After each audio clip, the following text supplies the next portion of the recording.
한 주간 평안하셨습니까? 먼저 찬송대 찬송 감사드립니다. 오늘이 12월 이제 15일 벌써 중반에 들었습니다. 이제 올해도 이제 15일밖에 남지 않았는데요. 올 한해 일을 한번 돌아보시고 그리고 남은 15일 동안에도 올 한해를 정리하는 마음으로 그리고 올 12월 말에 계획된 동계수련회 모두 참석하셔서 소중 은혜의 시간 되었으면 좋겠습니다. 함께 기도하시겠습니다.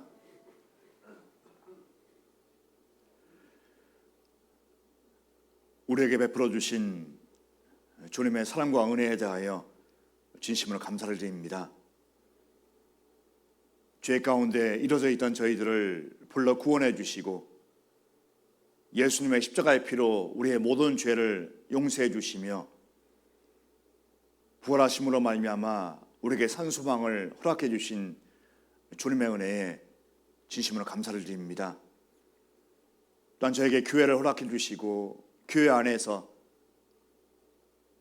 말씀으로 가르쳐 주시고 주님과 동행하며 이 마지막 때에 복음을 위해 힘차게 살아갈 수 있도록 인도해 주신 것 감사를 드립니다.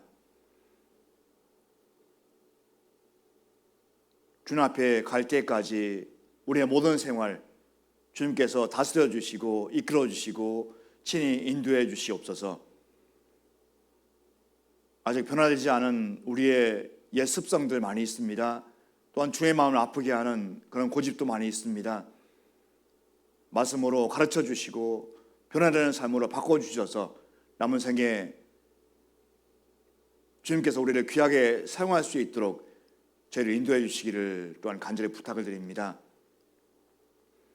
오늘 주일 함께 말씀으로 교훈을 나눌 수 있도록 함께해 주신 주님께 참으로 감사를 드립니다. 우리 사랑하는 형제자매님들 말씀을 통해서 자기 자신을 돌아보고 또 다짐하고 또 지켜가는 삶이 될 수 있도록 도와주시옵소서. 올 한 해도 우리 교회 함께해 주신 주님께 참으로 감사를 드립니다. 우리 형제자매님들 끝까지 신앙을 지킬 수 있도록 도와주시고 우리 교회를 믿음 가운데 더욱더 든든히 세워갈 수 있도록 인도해 주시옵소서. 현재 해외에서 수고하시는 우리 성교사님과 교회를 위해서 간절히 기도합니다. 많은 어려움과 고난과 핍박이 있을지라도 십자가의 연을 바라보며 잘 감당할 수 있도록 도와주시고 날마다 교회가 더욱더 든든히 서갈 수 있도록 인도해 주시옵소서. 우리 가운데 병으로 고통을 겪고 있는 분들 계십니다. 주님께서 속히 회복될 수 있도록 도와주시고 또 이 자리에 함께하지 못한 분들 주님께서 그 마음 붙잡아 주셔서 이 마지막 때 교회에 함께할 수 있도록 인도해 주시기를 간절히 기도합니다. 오늘 함께하는 모든 시간들 주님께만 부탁을 드립니다. 각 사람에게 은혜 가운데 인도해 주시옵소서. 우리를 사랑하시는 예수님의 이름으로 기도드렸습니다. 아멘. 성경 디모데전서 6장 보겠습니다.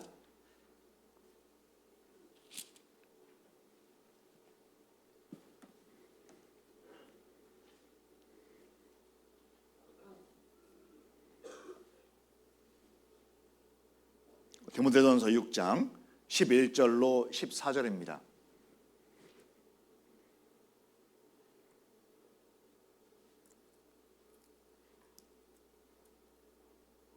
디모데전서 6장 11절로 14절입니다.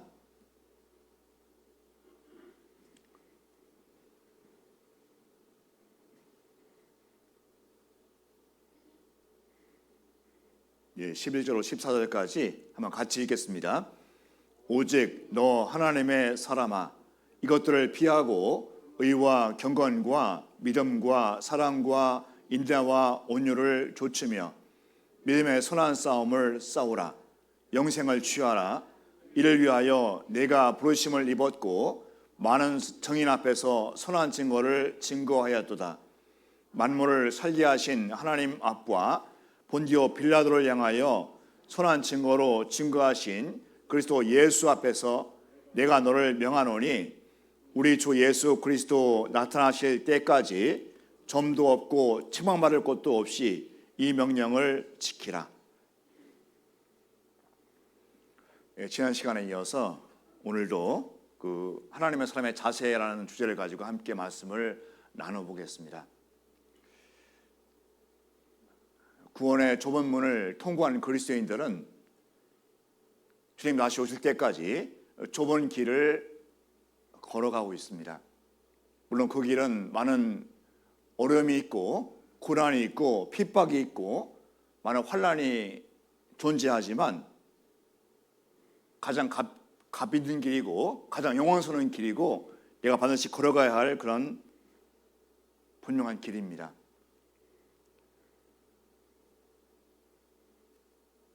성경에 기록된 믿음의 선지자들은 그 길을 걸어왔고 또 초대교회 때부터 지금까지 기독교 역사를 이끈 모든 믿음의 선지자들은 그 길을 걸어가고 있습니다. 우리도 구원받고 그 길을 고집하며 걸어가고 있습니다. 참으로 감사한 일입니다. 근데 그 길을 걸어가기 위해서는 우리가 갖춰야 할 소양이 있는데 성경에서는 그것을 밝히 말씀하고 계십니다. 특히 오늘 읽은 말씀인 오늘 본문 말씀인 디모데전서 6장 말씀에 그 길을 어떤 방향으로 가는지 어떤 자세로 가는지를 잘 기록하고 있습니다. 사도 바울이 디모데에게 주신 명령이기 때문에 그렇습니다. 지난 시간에 두 가지를 함께 살펴봤는데요. 첫 번째가 바로 피하라는 것입니다. 피하라. 피하라는 명령입니다. 오늘 본문 말씀 보면 이 명령을 지키라고 말씀하셨습니다. 지키지 않으면 문제가 생깁니다. 지키지 않으면 그 길을 갈 수 없는 것입니다. 지키지 않으면 신앙생활을 실패하기 때문에 그렇습니다. 오늘 피하라입니다. 피하라. 유혹을 이길 수 있는 길을 단적으로 말씀하신 것입니다. 피하라. 구원받은 후에 많은 유혹이 우리를 이끌고 있습니다. 고맙다고 해서 유혹이 다 사라진 것이 아닙니다. 수시때때로 자주 그 유혹이 우리를 이끌고자 합니다. 그런데 그리스도인들은 거기에서 다른 생각을 가지고 살아야 되잖아요. 바로 유혹을 피하는 것입니다. 피할 수밖에 없습니다. 피하지 않으면 끔찍한 결과를 낳기 때문에 그렇습니다. 두 번째는 바로 조출합니다. 피하고 조출합니다. 조출하는 것은 곁길로 가지 말라는 것입니다. 좇지 않으면 곁길로 가게 됩니다. 사도 바울은 디모데가 가야 할 방향을 밝히 말씀하고 계십니다. 그리고 무엇을 조치하는가를 분명히 말씀하고 계십니다. 피하고 조치라. 디모데가 해야 할 일이지만 우리 그리스도인이라면 주 앞에 갈 때까지 내 삶이 뒤에 마땅합니다. 피하고 좇는 것입니다. 그리고 오늘 세 번째, 네 번째를 말씀드릴 것입니다. 세 번째는 바로 싸우라는 것입니다. 6장 12절입니다. 디모데전서 6장 12절. 믿음의 선한 싸움을 싸우라. 영생을 취하라. 이를 위하여 내가 부르심을 입었고 많은 증인 앞에서 선한 증거를 증거하였도다. 믿음의 선한 싸움을 싸우라고 말씀하십니다. 구원받고 믿음으로 살고 있는 길, 삶, 그리고 믿음으로 싸우는 삶, 가장 귀한 삶입니다.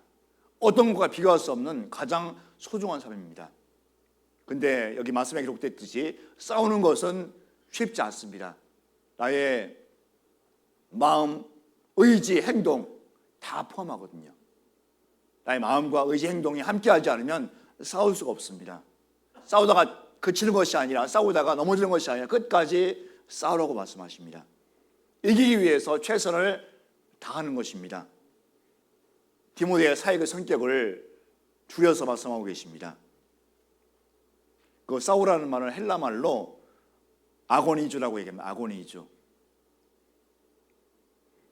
시합에 이기기 위해서 노력하라는 말씀이거든요. 왜 시합을 하느냐면 이기기 위해서 하잖아요. 지려고 하면 시합을 할 필요가 없을 겁니다. 이기기 위해서 시합을 하잖아요. 아고니주라는 말은 시합에 이기기 위해서 힘써 노력하라는 말을 포함하고 있습니다. 우리 그리스도인들은 고만할 때부터 경기장에 들어선 것입니다. 믿음의 경기장입니다. 경기장은 싸워야 할 대상이 있잖아요. 그리고 고만할 때부터 중요해 갈 때까지 그 싸우지 않으면 안 되는 대상이 있습니다. 왜 싸워야 됩니까, 우리가? 왜? 바로 그리스도의 군사이기 때문에 그렇습니다. 군사인데 어떤 군사냐면 바로 그리스도의 군사입니다. 주님을 위해서 싸우는 군대입니다. 그리고 군대가 존재하는 교회는 바로 영적인 전장터이며 그 교회 안에는 우리 그리스도인들이 싸워야 할 대상이 함께 존재하고 있다는 것입니다. 그리스도의 군사다. 참 놀라운 표현이잖아요. 군사. 그러니까 바로 주님을 위해서 싸우는 군사입니다. 그리스도인이라면 예외가 없습니다. 근데 그 교회 안에서는 수많은 영적인 전쟁이 일어나고 있습니다. 그리고 수많은 영적인 전쟁을 내가 감당을 해야만 됩니다. 그다음 디모데 후서입니다. 디모데 후서 2장 3절 4절입니다.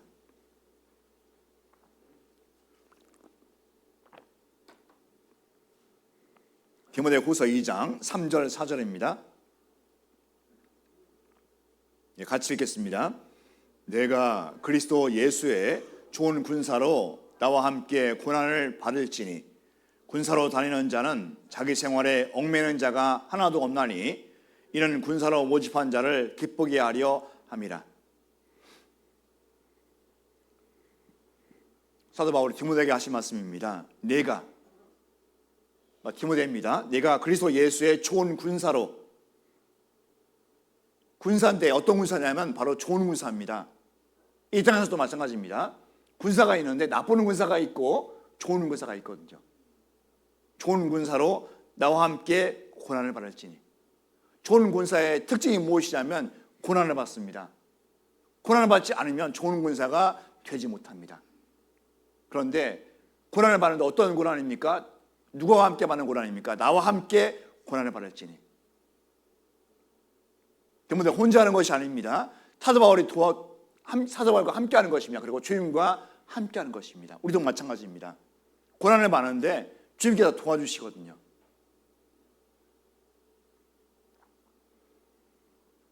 주님은 우리의 모든 일을 다 알고 계십니다. 우리 마음까지 알고 계십니다.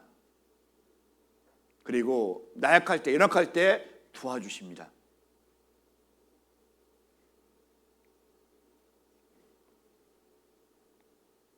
내가 그리스도 예수의 좋은 군사로 나와 함께 고난을 받을지니. 우리 그리스도인이라면 주님을 위한 좋은 군사가 뒤에 마땅하거든요. 근데 그것은 다 동일하지는 않습니다. 신앙의 차이가 있습니다. 좋은 군사가 되기를 힘써야지 되잖아요. 그리스도인이라면. 주님께서 나의 삶을 칭찬해 주신다, 기뻐하신다, 그런 마음으로 사는 것이 맞을 겁니다. 그렇게 하기 위해서는 힘써 생활해야 됩니다. 주님을 위해서. 내가 현재 무엇을 위해서 주님을 기쁘시게 할까? 무엇을 통해서 주님을 웃게 하실까? 늘 돌아보는 삶이 필요하거든요. 4절 말씀 보면 군사로 다니는 자는 자기 생활에 얽매이는 자가 하나도 없나니. 너무나 중요한 말씀입니다. 구원받고 교회 가운데 있으면서 자기 생활 때문에 신앙생활을 올바로 하지 못하는 분 많이 계십니다. 자기 생활 때문에. 물론 자기 생활 중요합니다. 주님은 더 중요하거든요. 똑같이 중요하지만 우선순위가 바뀌면 신앙생활을 잘못할 수밖에 없습니다. 군사로 다니는 자는 자기 생활에 얽매이는 자가 하나도 없나니. 여기 보면 하나도 없나니라고 말씀하죠. 하나도 없나니. 자기 생활에 있지만 자기 생활에 너무 치중하는 것이 아닙니다. 자기 생활에 치중하다 보면 주님 생활을, 주님을 위한 생활을 그릇하게 할 수밖에 없거든요. 그래서 그리스도인들의 직장 생활 너무 중요합니다. 너무. 내가 무엇을 위해서 직장을 다니고 있는지, 무엇을 위해서 이 직장에서 생활하고 있는지를 자주 들어봤으면 좋겠습니다. 주님을 위하는 것이 아니라면 기도해 봐야 되거든요. 내가 좋아서 하는 일이라면 합당치 않을 겁니다. 군사로 다니는 자는 자기 생활에 얽매인 자가 하나도 없나니 이는 군사로 모집한 자를 기쁘게 하려 함이라.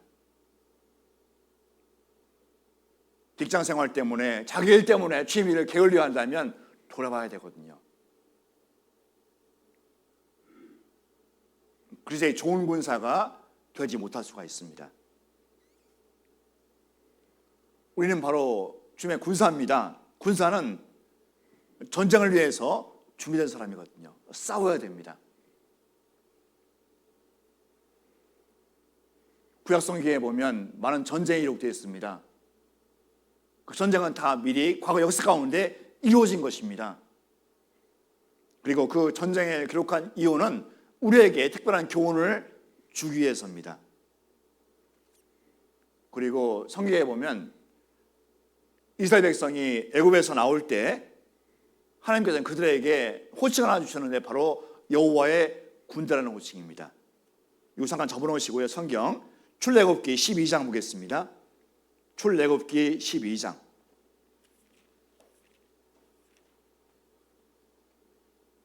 12장 41절입니다.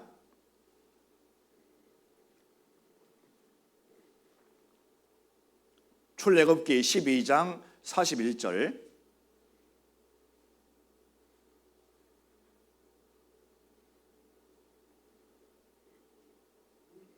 네, 41절 말씀은 같이 읽겠습니다.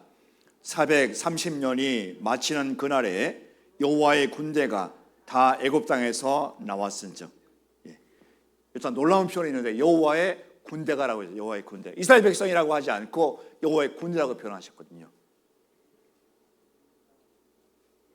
출애굽기 12장 41절입니다.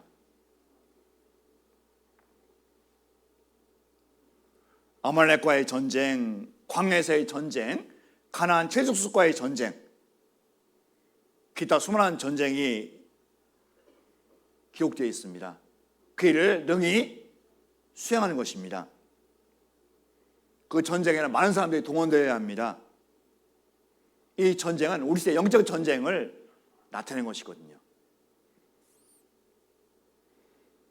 우리는 바로 영적인 전쟁을 싸우는 주님의 군사라고 말씀합니다.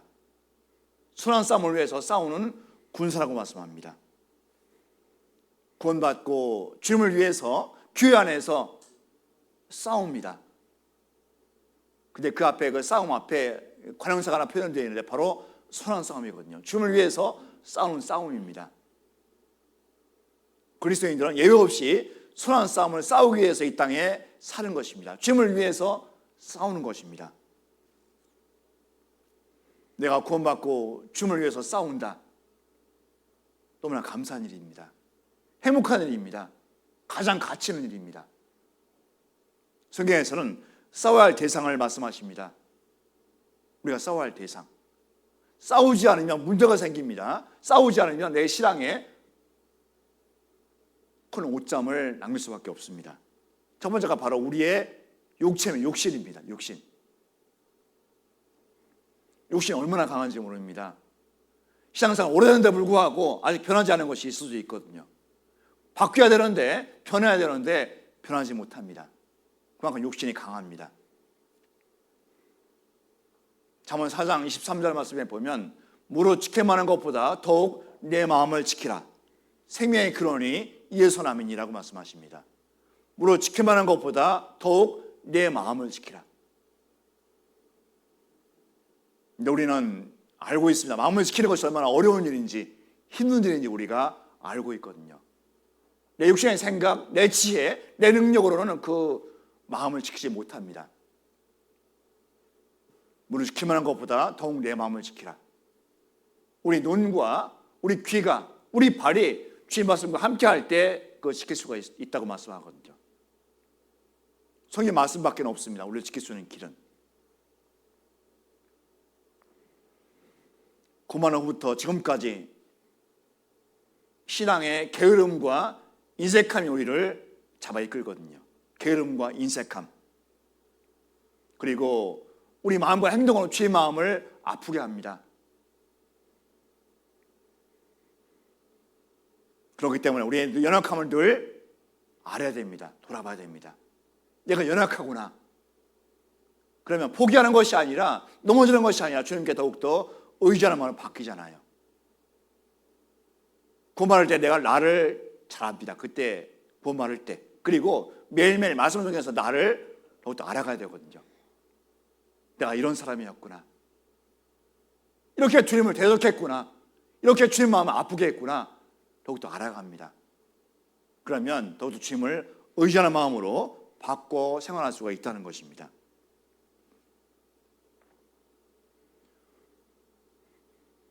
우리 마음, 그리고 우리가 행하는 모든 죄, 고만한 후에도 죄를 지을 수가 있습니다. 고의적은 아닐지라도, 그런데 죄에서 멀리하라고 말씀하시거든요. 성장하면 성장할수록 죄에 대해서 멀리하게 됩니다. 작은 죄라도 결코 가볍게 여기지 말라고 말씀하시거든요. 작은 죄. 고맙기 전에는 그냥 쉽게 쾌락으로 죄를 즐겼습니다. 고만 후부터는 그 작은 죄라도 두렵고 떨라고 말씀하십니다. 작은 죄라도 가볍게 여기지 말라고 말씀하십니다. 히브리서 12장 4절 말씀에 보면 너희가 죄와 싸우되 아직 피일까지는 태양치 아니하고, 그런 말씀이 있습니다. 죄와 싸우지만 피일까지 싸우지 않습니다. 좀 싸우다가 넘어지거든요. 주님께서 얼마나 마음 아파하실까요? 그럼 우리의 모습을 보면서 그런 분은 신앙이 더디게 성장할 겁니다. 어쩌면 제자리에 멈출 수도 있거든요. 죄에 대해서는 단호해야 됩니다. 작은 죄라도 단호해야만 됩니다. 신앙이 척도거든요.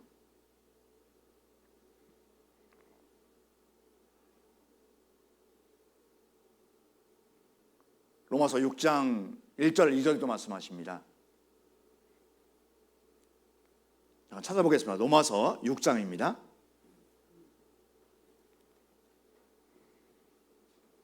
로마서 6장 1절로 2절입니다.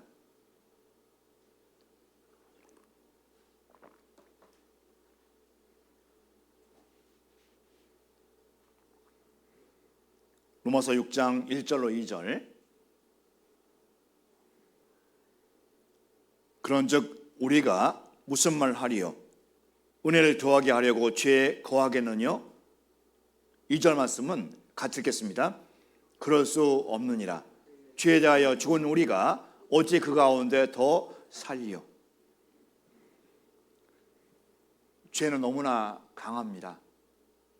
지금도 많은 사람들이 말씀을 듣고 있지만 죄를 버리기 싫어서 구하지 못하는 사람들이 너무나 많이 있잖아요.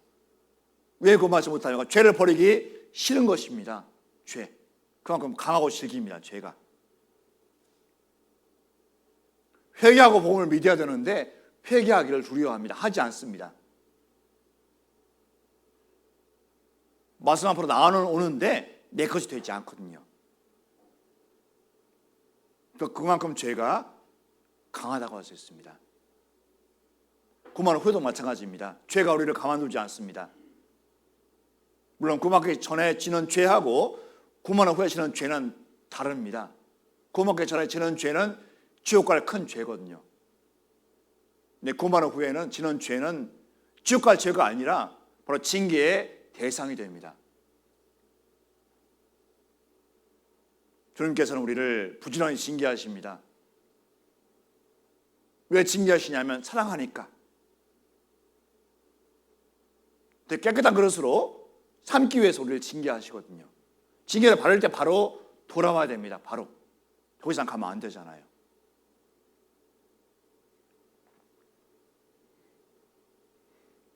주님 앞에 갈 때까지 나의 작은 죄 결국 가볍게 여겨서는 안 됩니다. 싸워야 할 대상이 바로 죄이기 때문에 그렇습니다. 그리고 세상의 악한 것들도 우리가 싸워야 할 대상이거든요. 전에는 세상이 좋았습니다. 어떻게 하면 더 세상에서 즐겁고 재미있게 유익하게 보낼까? 우리의 생활 방식이었는데요. 이제 구원받으면 바뀌잖아요.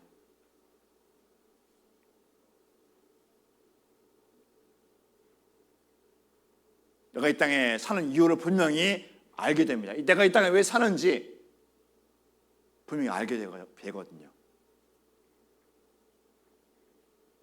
요한에서 2장 15절부터 보면 이 세상이나 세상에 있는 것들을 사랑치 말라. 전에는 세상을 사랑했습니다. 마음도 뺏기고 몸도 뺏겼잖아요. 그만 후부터는 세상을 사랑치 말라고 하십니다. 물론 종종 세상에 있는 것들이 우리에게 들어오지만 그걸 대적해야 되거든요. 싸워야 되거든요. 이 세상이나 세상에 있는 것들을 사랑치 말라. 간혹 우리가 못 살 때 있습니다. 세상이 가만히 있지 않거든요. 맛보라고 우리를 권유합니다. 유혹합니다. 잡아 이끕니다. 맛 좀 보라고. 신앙생활 시험시험 하라고, 천천히 하라고.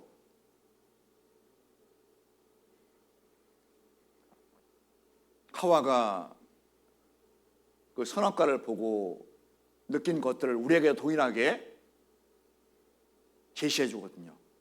지금 세상이 얼마나 좋습니까? 살기가.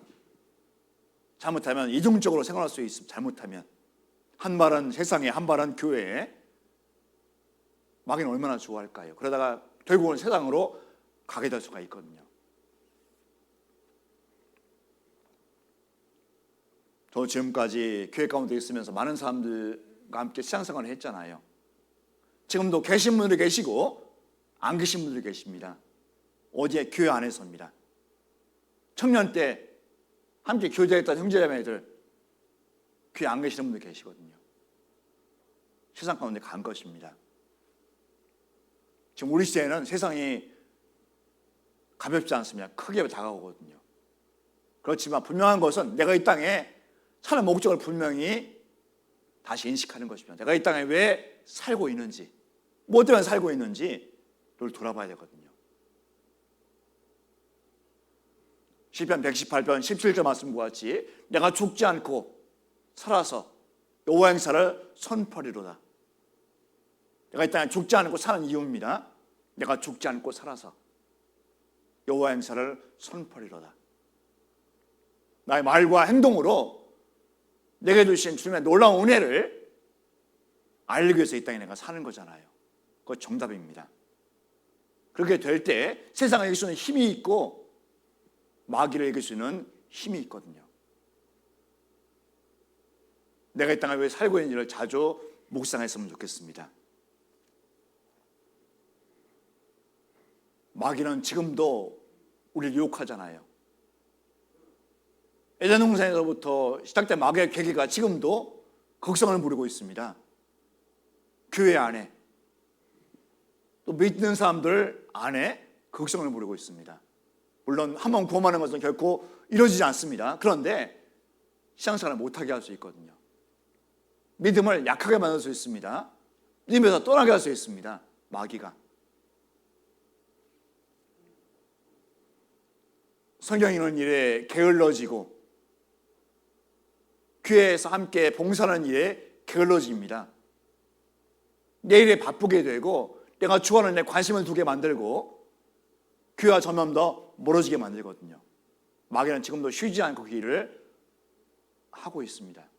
속으면 안 되거든요. 이제 주님 오실 날 얼마 남지 않았습니다. 늘 교회 가운데 함께 거하며 함께 손잡고 달려가야 됩니다. 그것이 우리가 해야 할 일이거든요. 베드로전서 5장 8절부터 보면 근신하라 깨어라 너희 대적 마귀가 우는 사람같이 두루 다니며 상무의 자를 찾나니 너는 믿음을 굳게 할 저를 대적하라. 마귀도 자기 날이 얼마 남지 않은 줄 알고 지금 아주 바쁘게 다니잖아요.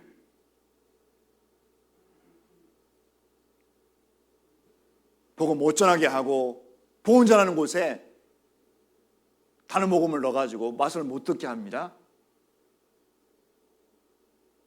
그렇게 함으로써 복음 전할 수 있는 의욕을 꺾어버립니다. 그렇지만 마귀의 괴계를 이길 수 있도록 우리는 무장해야 되거든요. 근신하라, 깨어라, 두 가지밖에 없습니다. 그렇게 하기 위해서 늘 교회 가운데 함께 거하는 것입니다. 주님을 기억하고 보답하는 삶을 살 수 있도록 준비하는 삶이 되어야 마땅하거든요.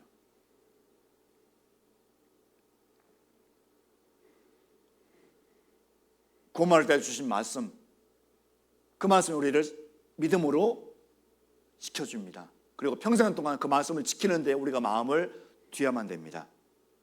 성경 에베소서 6장 보겠습니다. 에베소서 6장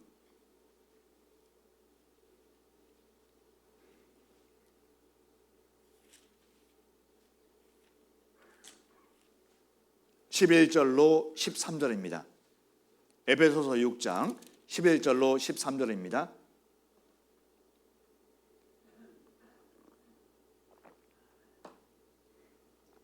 에베소서 6장 11절로 13절 같이 읽겠습니다. 마귀의 괴계를 능히 대적하기 위하여 하나님의 전신갑주를 입어라. 우리의 씨름은 혈과 육에 대한 것이 아니요 정사와 권세와 이 어둠의 세상 주관자들과 하늘에 있는 악의 영들에게 대함이라.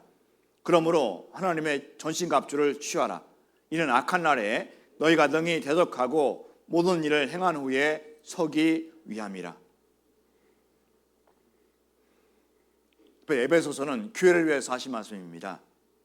마귀의 괴계를 능히 대적하기 위하여 하나님의 전신갑주를 입으라. 하나님의 전신갑주, 머리 끝부터 발끝까지 갑옷입니다. 갑옷을 취하라는 것이잖아요.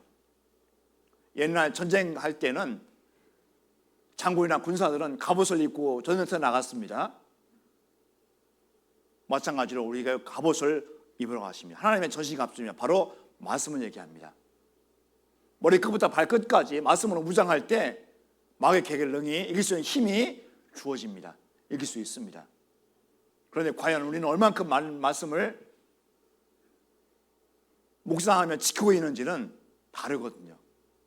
그거는 똑같이 봤지만 말씀과 동의하는 사람은 틀립니다. 우리 형제자매도 마찬가지일 겁니다. 말씀을 읽고 묵상하고 또 지키는 삶이 필요한데요, 그것을 충실하는 분이 계시고 그렇지 못한 분들이 계십니다. 그렇지 못할 때 내 육신이 나를 주장할 수밖에 없거든요. 세상이 나를 가만두지 않습니다. 나는 하루에 얼마 정도 말씀을 묵상하고 있는지 한번 돌아봐야 됩니다. 내 자신을 위해서, 주님을 위해서 그렇게 해야 되거든요.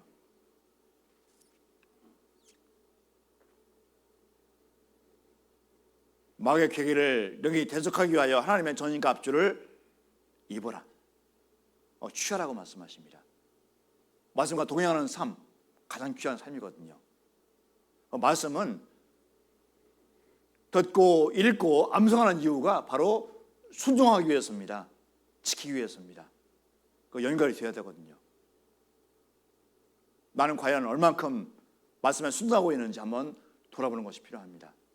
순종하지 않으면 아무리 말씀 많이 읽어도 내 것이 되지 않습니다. 변화되지 않습니다. 순종하지 않으면. 그리고 우리 시대에 교회를 잘못하게 만드는 이단 교리가 팽배해 있거든요. 이단 교리입니다. 그건 받아야지만 올바로 분별할 수가 있거든요. 우리 성경 갈라디아서입니다. 갈라디아서, 에베소서 앞에입니다. 갈라디아서 6장입니다. 1장. 갈라디아서 1장.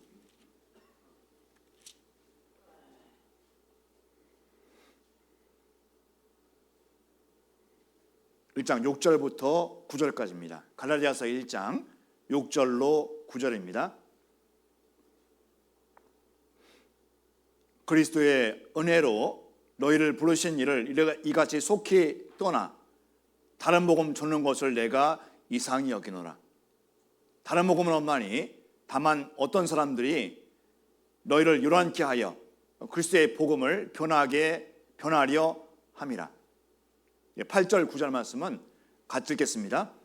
그러나 우리나 혹 하늘로부터 온 선사라도 우리가 너희에게 전한 복음 외에 다른 복음을 전하면 저주를 받을지어다. 우리가 전에 말하였거니와 내가 지금 다시 말하노니 만일 누구든지 너희의 받은 것 외에 다른 복음을 전하면 저주를 받을지어다. 6절로 9절까지 모든 말씀 가운데 다른 복음은 없나니, 다른 복음 없나니 말씀하십니다. 계속 영어로 4번이나 말씀하시거든요. 물론 사도 바울이 서신서를 기록할 때는요, 먼저 인사부터 하잖아요. 그런데 갈라디아서는 인사 입장이 못 됩니다. 바로 본론으로 시작되거든요. 얼마나 급했을까, 사도 바울의 마음이. 다른 복음이 초대교회 때부터 교회를 어지럽힙니다. 형제자매의 신앙을 무너뜨리거든요. 다른 복음이. 사도 바울의 전해전 복음이 있는데 거짓 교사들이 와서 다른 복음으로 그들의 마음을 바꿔놓습니다. 얼마나 화가 났겠습니까, 사도 바울은. 사도 바울 1장 1장부터 갈라디아서 1장 1절부터 보면요, 바로 본론부터 시작되었잖아요. 다른 복음은 없나니. 우리 시대에 더욱더 이 말씀이 큰 은혜가 됩니다. 다른 복음은 없나니.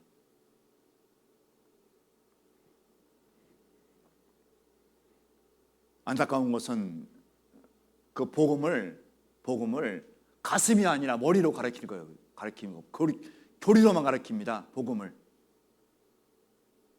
교회 나가면 다 알거든요. 복음이 무엇인지. 교회 다니는 사람들은. 참 교회와 거짓 교회의 분별이 무엇입니까?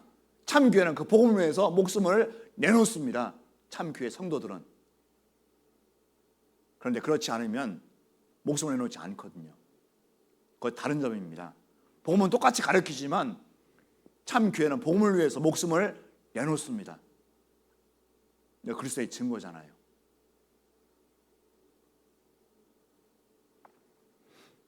다른 복음은 없나니. 그렇게 하기 위해서는 신앙이 무너지지 않기 위해서 내가 해야 할 일은 첫 번째는 자기 신앙을 견고히 하는 것입니다. 각자의 신앙. 그거 첫 번째입니다. 각자의 신앙이 무너지면 가족도 무너질 수 있고 교회가 무너질 수가 있거든요. 제일 중요한 것은 바로 각 사람입니다. 각자의 신앙. 개인 신앙이거든요. 개인 신앙을 지키지 못하면 잘못하면 교회 가운데 거하지 못할 수도 있거든요. 자주 돌아봐야 됩니다. 나는 개인 신앙에 얼마 정도 충실하는지, 얼마만큼 충실하고 있는지 늘 돌아봐야 됩니다. 개인 신앙뿐만 아니라 우리 가족들도 마찬가지거든요. 서로 챙겨줘야 됩니다. 기도해줘야 됩니다. 도와줘야 됩니다. 가족이 건강할 때 교회가 건강할 수가 있거든요. 개인 신앙을 올바로 하지 못하면, 개인 신앙을 확실하지 못하면 이단 교리에 넘어갈 수가 있습니다. 잘못하면.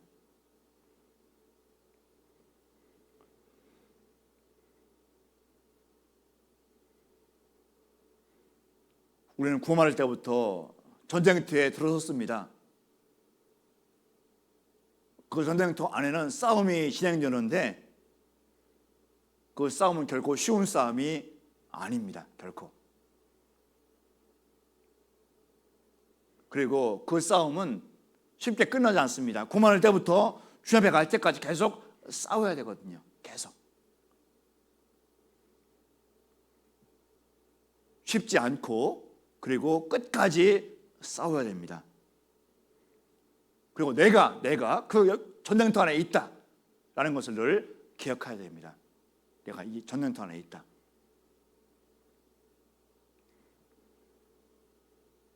그 전쟁터 안에서는 많은 싸움이 있는데 내 지식, 내 지혜 가지고는 이길 수가 없습니다. 단 한 가지밖에 없습니다. 성경 다시 갈라디아서 다음 에베소서 6장입니다. 에베소서 6장 14절로 17절입니다.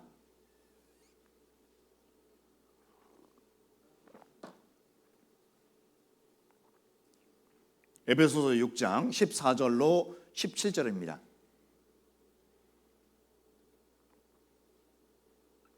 같이 읽겠습니다.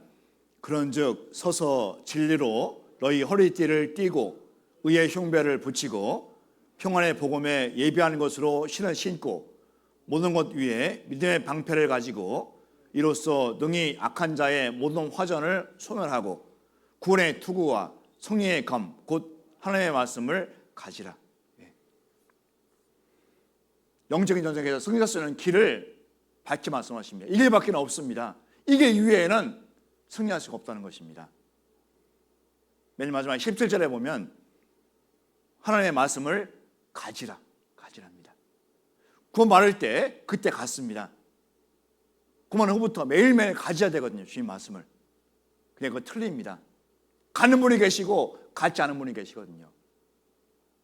구원 후부터 시험에 갈 때까지 매일매일 주님 하루하루 말씀과 동행하는 분이 계시고 동행하지 않은 분이 계십니다. 말씀을 게을리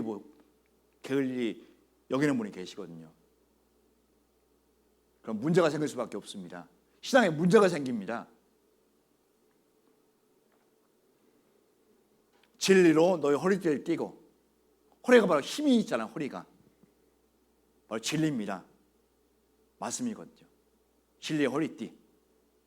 내가 곧 길이요 진리요 생명이니 나로 말미암지 않고는 아버지께로 올 자가 없느니라. 예수님이 바로 진리입니다. 진리로 허리띠를 띠고 의의 흉배를 붙이고, 여기 갑옷이 바로 의입니다. 의. 예수님의 의거든요. 신 이름이 바로 뭐냐면 평안의 복음에 예비하는 것입니다. 복음, 평안의 복음. 신을 신고. 복음을 가지고 있는 분들은 복음을 마음속에 가질 뿐만 아니라 그 복음을 가지고 달려가야 되잖아요. 달려갑니다. 왜 달려갑니까? 전하는 것이잖아요. 전합니다. 평안의 복음에 예비하는 것으로 신을 신고, 복음은 발로 달려가야 되거든요. 복음은 나에 머물러 있는 것이 아니라. 방패 이름이 바로 믿음의 방패입니다. 믿음의 방패를 가지고 구원의 투구와 성령의 검 곧 하나님의 말씀을 가지라. 어쩌면 우리도 주님 말씀을 모르고 평생 살 수도 있었을 것입니다. 어쩌면 교회와 복음과 하나님과 예수님, 죽음의 삶 관심이 없이 살 수 있을지도 모릅니다. 그렇지만 너무 감사하게도 어느 하나 주님께 돌아오는 날이 있잖아요. 얼마나 감사한 날입니까? 그날이. 그날부터는 복음을 위해서 힘차게 달려가며 살아갑니다. 가장 귀한 삶이거든요. 물론 욕심은 너무 강하지만 매일매일 욕심을 초사복동시키고 주님께 의지하는 삶을 살게 됩니다. 가장 아름다운 삶이거든요.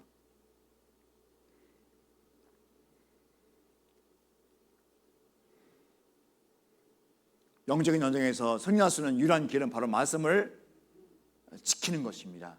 말씀에 순종하는 것입니다. 그러기 위해서는 모든 것을 싸워 이겨야 되거든요. 우리 성경 유다서 보겠습니다. 유다서 1장입니다.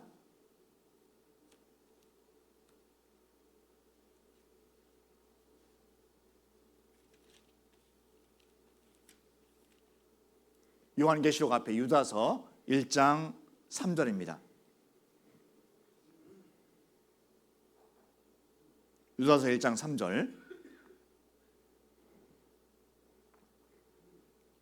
유다서 1장 3절입니다. 예, 같이 읽겠습니다. 사랑하는 자들아, 내가 우리의 일반으로 얻은 구원을 들어 너에게 편지하리라는 뜻이 간절하던 차에 성도에게 단번에 주신 믿음의 도를 위하여 힘써 싸우라는 편지로 너희를 구원하여야 할 필요를 느꼈노니. 사랑하는 자들아, 우리가 하신 말씀입니다. 내가 우리의 일반으로 얻은 구원을 들어. 일반으로 얻은 구원입니다. 구원은 다 받을 수 있거든요. 특별한 분이 받는 것이 구원이 아닙니다. 일반으로 다 받습니다. 일반으로는 구원을 들어 성도에게 단번에 주신 믿음의 도를 위하여 믿는 것은 단번에 믿는 것입니다. 단번에. 뭐 오늘 조금 믿고 한 일주일 후에 또 믿고 그런 것이 아니잖아요. 단번에 믿어. 그러기 위해서는 먼저 성경이 무슨 책인지, 어떤 책인지, 사실인지, 눈에 보이는 하나님께서 살아계신지를 알아야 되잖아요. 우리 교회에서 하는 집회가 가장 성경적입니다. 가장 성경적입니다. 인간이 무엇인지 배우잖아요. 성경을 모르면, 하나님 앞에 서지 못하면 내가 누군지를 알지 못합니다.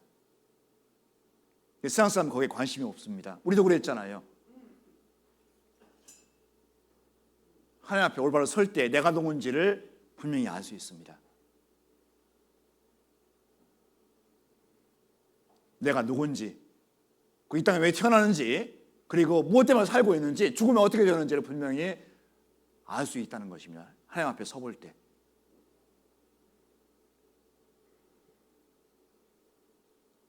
그리고 단번에 주신 믿음의 도, 성경에 사실인 것이 믿어졌고 눈에 안 보이는 하나님께서 살아계신다, 그 사실이 믿어집니다. 억지로 믿는 것이 아니라 믿어지거든요. 자연스럽게. 증거를 통해서 믿어집니다. 증거. 믿을 만한 증거가 성경에 기록되어 있고 우리는 그 증거를 보면서 믿게 됩니다. 그리고 그때 앞으로 어떤 일이 일어날 것인가 분명히 알게 되잖아요. 그래서 우리는 준비할 수가 있습니다. 복음을 만날 때 행복의 시작이 되거든요. 복음 만날 때. 예수님과 내가 어떤 관계가 있는지, 왜 예수님께서 십자가에서 피를 흘리셔야만 되는지, 나와 연관이 될 때 그때 믿음이 시작되는 것입니다. 예수님께서 나를 살리기 위해서 또 참혹한 십자가에서 피를 흘리시고 고통을 당하셨구나, 그 사실을 믿게 되거든요.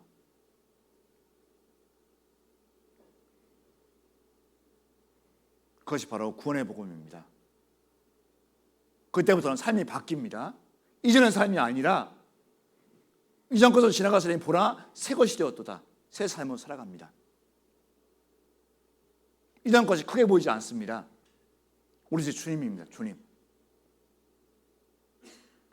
주님의 은혜를 더욱더 알아가고 깨달아가고 내 마음판에 새겨집니다.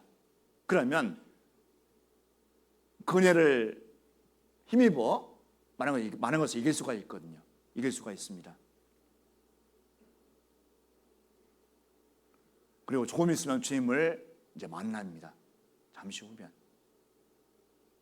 구원하는 때부터 주님 앞에 갈 때까지 우리가 해야 할 일은 은혜를 기억하고 은혜에 보답하는 생활입니다. 그 하나밖에 없습니다. 그거는 똑같이 받았지만 보답하는 삶은 틀릴 수밖에 없거든요. 과연 나는 무엇으로 은혜를 보답하며 살고 있는가 한번 자문해 볼 필요가 있습니다. 적다면 지금부터 다시 하면 되잖아요. 지금부터 적다면.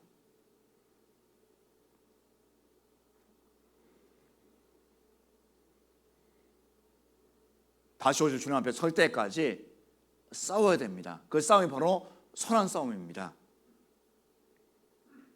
그것 맞고 선한 싸움을 싸우지 않은 사람은 하나님의 사람이 아닐 수도 있습니다. 하나님의 사람은 끝까지 믿음의 선한 싸움을 위해서 싸우는 사람들이거든요. 바로 사도 바울의 삶이 그랬습니다. 사도 바울은 짧은 인생을 살았지만요, 가장 가볍게 살았잖아요. 그 다메섹 도상 그 짧은 한 사건이 사도 바울의 인생을 완전히 바꿔놨습니다. 예수님을 믿는 사람들을 잡으러 가는 길이 바로 다메섹 길 위에입니다. 그때 주님께서 말씀하시잖아요. 사울아 사울아 어째 나를 핍박하느냐. 예수니까 나는 내가 핍박하는 예수라. 주님 말씀이십니다. 나는 내가 핍박하는 예수라. 언제 사도 바울이 예수님을 핍박했습니까? 예수님을 믿는 사람들을 잡으러 가는 길입니다. 그것이 바로 예수님 핍박하는 길이거든요. 그때 사도 바울은 돌아오지 않을 수도 있었습니다. 그 길을 그냥 갈 수 있었습니다. 근데 사도 바울은 돌아왔습니다. 그리고 사도 바울의 능력을 주님께서는 사용하시거든요. 그때부터 고난, 환난, 핍박이 사도 바울의 현 주소입니다. 현 주소. 매일매일 삶의 그것을 체험하는 거잖아요. 말이 고난, 환난, 핍박이지요. 한번 당해보시면 압니다. 얼마나 어려운 일인가를, 얼마나 힘든 일인가를 우리가 알거든요. 그렇지만 사도 바울은 그때부터 주님 앞에 갈 때까지 결국 후회하지 않았습니다. 돌아올 수 있었습니다. 너무 힘드니까 세상으로 갈 수도 있었거든요. 사도 바울은. 그런데 사도 바울은 그것을 용납하지 못했습니다. 왜 그러냐면 그 십자가 은혜가 너무나 크니까. 사도 바울에게 바로 그리스도의 증거잖아요. 세상이 불러도, 내가 좋아하는 것이 불러도 사도 바울은 가지 않았습니다. 왜 그러냐면 십자가의 은혜가 너무나 크니까. 우리도 마찬가지거든요. 십자가 은혜가 만약 큰 분들은요, 아무리 불러도 가지 않습니다. 십자가 은혜가 작은 분들은요, 부르면 갈 수 있거든요. 그래, 좀 맛봐볼까? 조금 맛 좀 봐볼까? 왜 그렇습니까? 십자가 은혜가 작아 보이는 거예요. 히브리서 2장 3절에 기록된 이같이 큰 구원이라는 말씀이 작아 보이는 겁니다. 이같이 큰 구원. 우리 구원받는 분들은 그 말씀의 의미를 압니다. 왜 이같이 큰 구원일까? 왜? 이 세상에서 그보다 더 큰 것은 없습니다. 존재하지 않습니다. 창조주 하나님께서 나를 위해서 이 땅에 오셨습니다. 나를 살리기 위해서. 그보다 더 큰 것이 어디 있습니까? 없습니다. 이같이 큰 구원. 우리 구원하는 분들을 구원할 때 그 마음이 새겨집니다. 그 마음을 끝까지 잡고 가야 됩니다. 왜 그러냐면 우리 육신이 가만히 있지 않습니다. 마귀의 계계가 가만히 있지 않습니다. 세상이 가만히 있지 않거든요. 늘 우리 마음 가운데 매일매일 일어나서 기도하실 때 이같이 큰 구원이라는 말씀을 자주 묵상해야 됩니다. 이같이 큰 구원.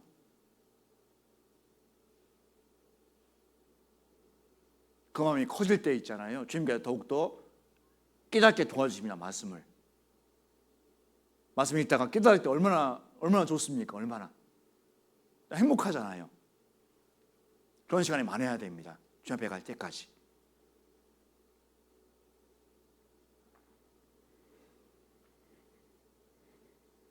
싸우라.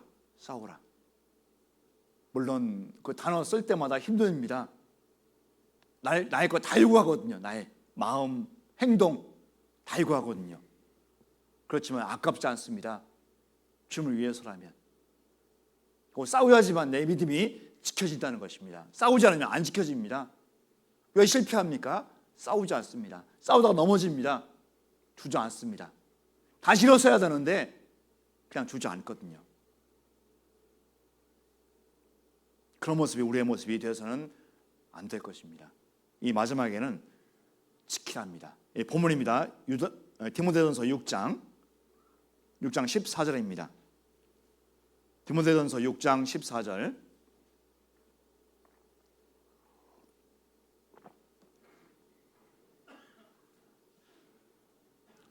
한 절만 같이 읽겠습니다. 우리 주 예수 그리스도 나타나실 때까지 점도 없고 책망받을 것도 없이 이 명령을 지키라. 13절은 명령하노니 14절은 명령을 지키라. 이것은 선택사항이 아닙니다. 해도 되고 안 해도 되는 것이 아닙니다. 돈 많았다면 예배가 없습니다. 지키랍니다. 지킬 때 큰 유익이 있습니다. 비교할 수 없는 큰 유익이 있거든요. 이것은 대단히 중요한 명령입니다. 피해서도 안 되고 피할 수도 없는 명령이거든요.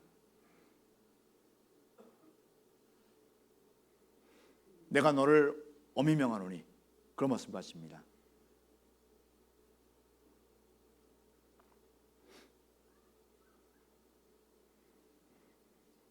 사도 바울은 디모데에게 주신 편지 여러 곳을 통해서 엄히 명하노니라고 말씀하시고, 엄히 명하노니, 디모데에게뿐만 아니라 우리에게도 동일하게 해당이 된다는 것입니다. 곧 말았다면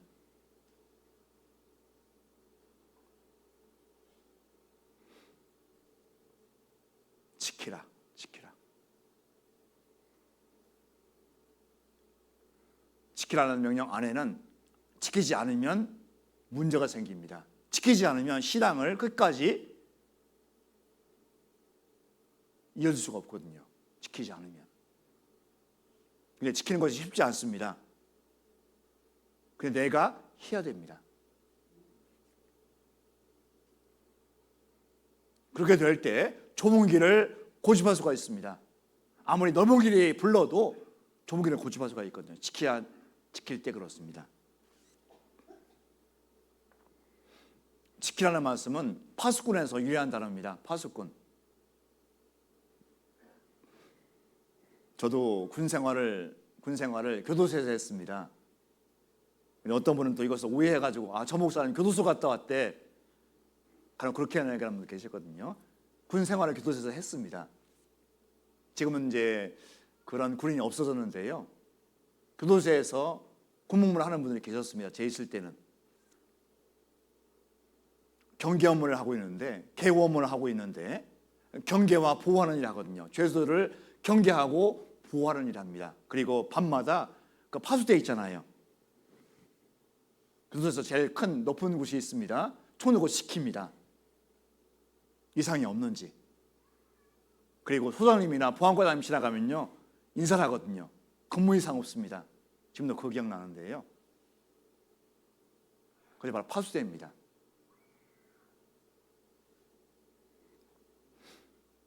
지키라라는 단어는 그 경계병, 파수꾼에서 유래한 말입니다.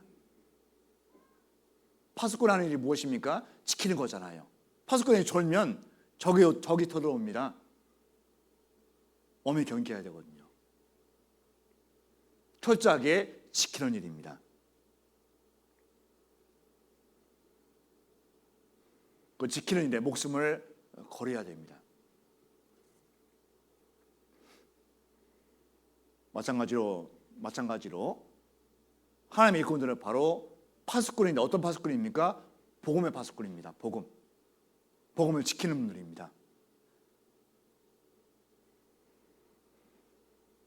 안타까운 것은 인생을 살면서, 짧은 인생을 살면서 복음을 모르고 죽음을 맞이하는 분이 계십니다. 복음을 모릅니다.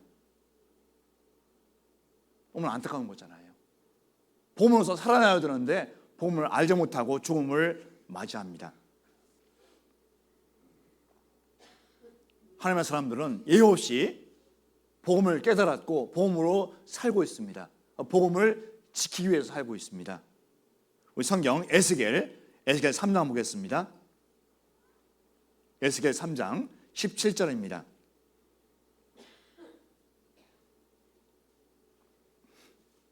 에스겔 3장 17절.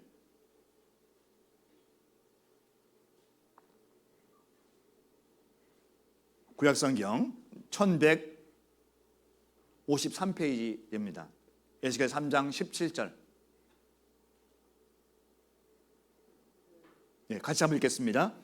인자야, 내가 너를 이스라엘 족속의 파수꾼으로 세웠으니 너는 내 입의 말을 듣고 나를 대신하여 그들을 깨우치라. 에스겔 3장과 에스겔 33장 비슷한 내용이 기록되어 있습니다. 너무나 중요한 말씀이기 때문에 그렇습니다. 인자야, 에스겔 선지자에게 하신 말씀입니다. 에스겔아, 내가 하나님께서 너를, 에스겔을 이스라엘 족속의 파수꾼으로 세웠으니 너는 내 입의 말을 듣고 나를 대신하여 그들을 깨우치라. 동일하게도 시상성경에서는 구원받는 그리스도인들을 바로 에스겔이 함당했던 바로 파수꾼이거든요. 복음을 위한 파수꾼입니다. 파수꾼의 역할 첫 번째가 무엇이냐면 내 말을 듣고입니다. 구원 받아야 되거든요. 지금 우리 시대 구원받지 않은 교회가 얼마나 많이 있습니까? 똑같은 교회인데 복음을 가볍게 여기잖아요. 복음을 위해서 목숨을 내는 것이 아니라 교리로만 듣고 알고 있어요. 교리로만. 물어보면 다 압니다. 예수님이 왜 십자가에서 피 흘리셨냐고. 우리의 모든 일을 다 용서하기 위해서 하신 일이라고 대답을 하는데 자기 것이 안 되는 분이 있습니다. 복음에서 살지 않거든요. 조금 살다가 중단하게 됩니다. 근데 구원받는 분은 틀립니다. 넘어져도 다시 일어나거든요. 구원받는 분들은. 복음이 너무나 귀하니까, 너무나 중요하니까, 없어서는 안 되니까 복음을 위해서 살게 되는 것입니다. 구원받는 분의 증거잖아요.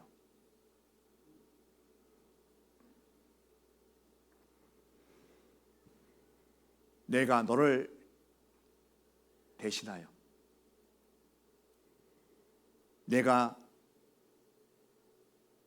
너는 내 말을 듣고 나를 대신하여. 에스겔 선지자에게 주신 그 명령이 바로 우리에게도 해당이 되었다는 것입니다. 나를 대신하여. 얼마나 큰 명령입니까? 창조 하나님께서 여러분들에게 나를 대신하여 그렇게 말씀하셔도 틀린 거 아니거든요. 곧 말았다면.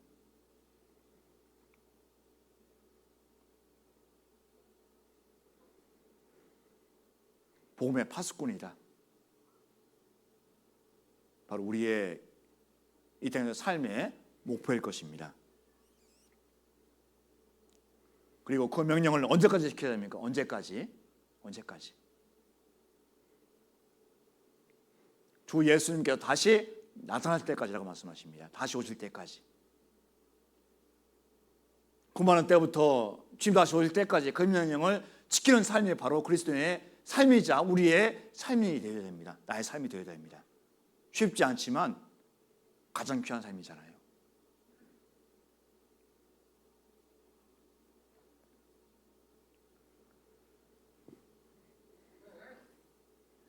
우리의 믿음은 순간적입니다. 그리고 지속적입니다. 그리고 우리의 믿음은 영원한 것입니다. 순간적이고 지속적이고 영원한 것이 바로 우리의 믿음이거든요. 성경 한 권을 믿음을 말씀하십니다. 믿음. 예수 그리스도께서 우리에게 하신 일이잖아요.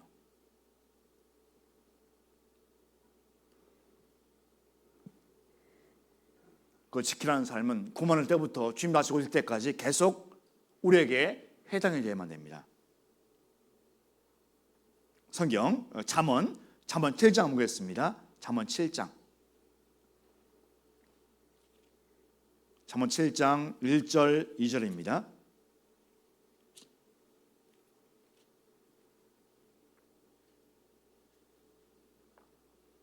잠언 7장 1절 2절입니다.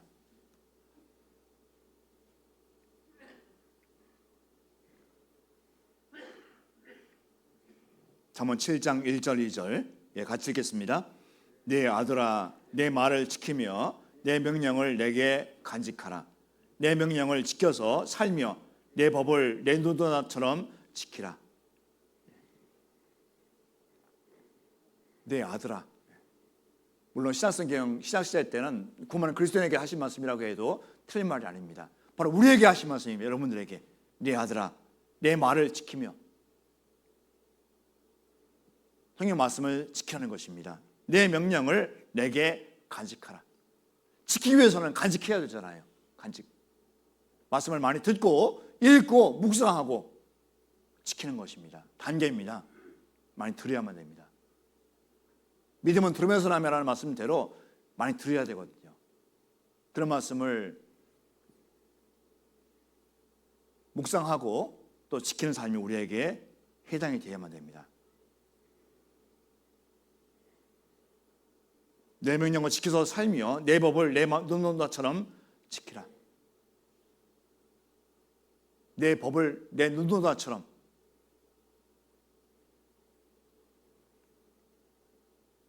가까이 있고 없어서는 안 되잖아요. 눈동자 역할이 얼마나 큽니까? 몸 안에 눈동자 역할이 얼마나 큽니까? 말씀은 그렇게 대하라는 것입니다. 말씀으로 구원받고 말씀으로 변화가 되고 말씀으로 기쁨을 누리는 삶, 바로 이게 그리스도인의 삶입니다. 우리의 삶이 뒤에 마땅합니다. 고만한 때부터 주님 앞에 갈 때까지 이제 오늘까지 4가지 말씀을 드렸습니다. 처음에 바로 피하라. 두 번째가 조추라입니다. 조추라. 그리고 세 번째가 싸우라. 네 번째가 지키라. 이제 올해 남은 기간도 그 말씀대로 한번 살아보십시오. 내년에도 한번 살아보시고 주님 앞에 갈 때까지 그 4가지를 지킬 수 있는 마음으로 한번 살아보신다면요, 내 삶이 변화가 되고 좁은 길을 고집하는 날을 발견할 수 있습니다. 피하라, 조치라, 싸우라, 지키라. 그 4가지가 주님 앞에 갈 때까지 우리의 마음판에 깊게 새겨졌으면 좋겠습니다. 그리고 주님 앞에 섰을 때 주님께서는 그런 모습을 통해서 많은 상급으로 바꿔주실 것입니다. 이제 주님 앞에 설 날 얼마 남지 않았습니다. 올해 마무리 잘 하시고 동계수련에 참석하는 것은 당연한 것입니다. 고말았다면 올해 마지막을 말씀으로 정리하고 또 새해를 말씀으로 시작합니다. 가장 귀한 삶이거든요. 주님 앞에 갈 때까지 우리 교회가 더욱더 믿음으로 하나가 되고 그리고 또 많은 분들 구원받고 함께할 수 있는 귀한 교회가 되기를 저도 함께 기도하겠습니다. 네, 기도하겠습니다.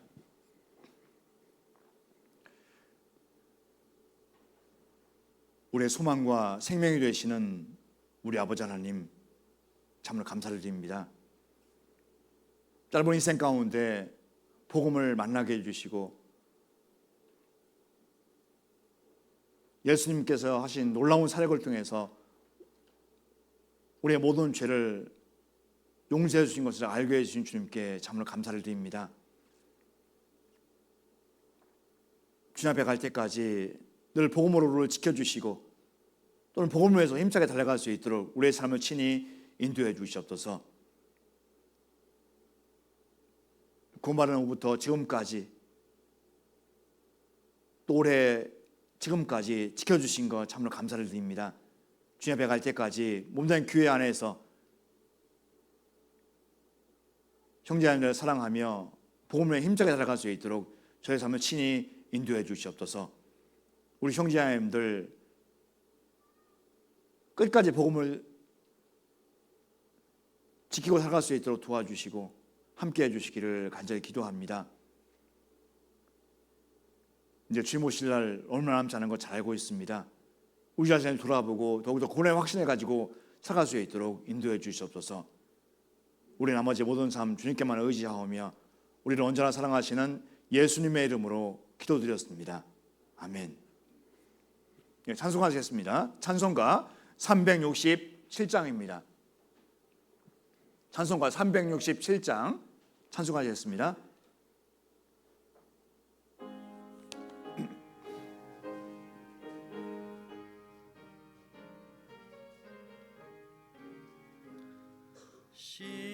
십자가를